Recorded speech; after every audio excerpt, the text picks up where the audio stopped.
Մեր սրտի վարչապետը նորից փառահեղ հայտնագործություններ է անում։ Այսօր ասում էր, թե երբևէ չի եղել, որ ներկայիս Հայաստանի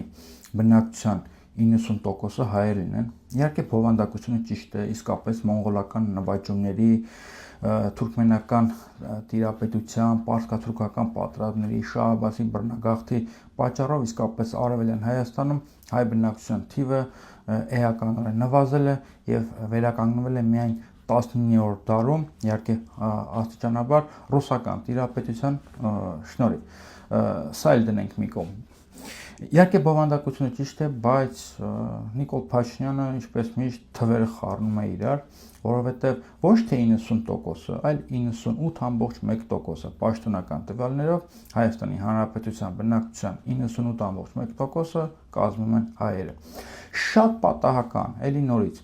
առանց մեր սրտի վարչապետին թիրախավորելու եւ քննադատելու, առանց դավադիր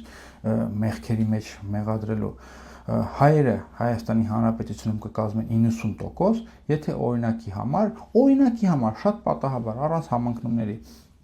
Հայաստանում ապրեն 200,000 կամ ավելի ադրբեջանցիներ։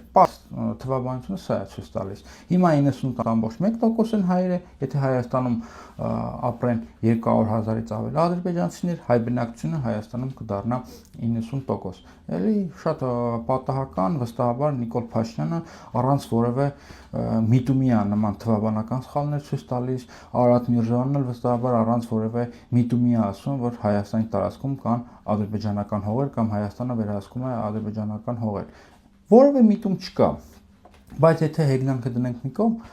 ապա շատ պարզ է, որ ընտրություններում Ալիևի եւ Էրդողանի թեկնածուն անոնս է անում, թե ինչա մեզ սպասվում եւ մեծ ինչ-որ պայթյուն հրդե մի սպասեք, այն ինչ լինելու է կամած, մեզ ցավազրկում են, որ ցավը շատ չզգանք, բայց ինչ-որ մի օր քնից կարթնանանք, մատրիցայից կարթնանանք եւ կտեսնենք, որ մեր երկիրը մենք կորցրել ենք կամ առնվազն կորսում ենք։ Ամեն ինչ դեպի դրան է տանում։ Իդեպ Նիկոլ Փաշինյանը թող իմանա, երբ որ ասում եմ երբևէ չի եղել, որ 90% հայեր լինեն, 90%, ճիշտ է 98%-ն է, բայց ինքը 90 ասում, բայց էլի ոչինչ։ Եվ ինքը թող հասկանա, թե ինչի շնորհիվ է դա։ Որ հիմա Հայաստանում 98.1%-ը հայեր են, դա Ղարաբաղյան շարժման շնորհիվ է։ Ղարաբաղյան շարժման շնորհիվ է, որ այսօր Հայաստանի Հանրապետությունում ապրում են 98.1% հայեր։ Մնացածը թողնում ձեզ, ինքներդ դատողություններ արեք, հետո չասեք, թե ինչ-որ ֆաշիստական պնդումներ եմ անում։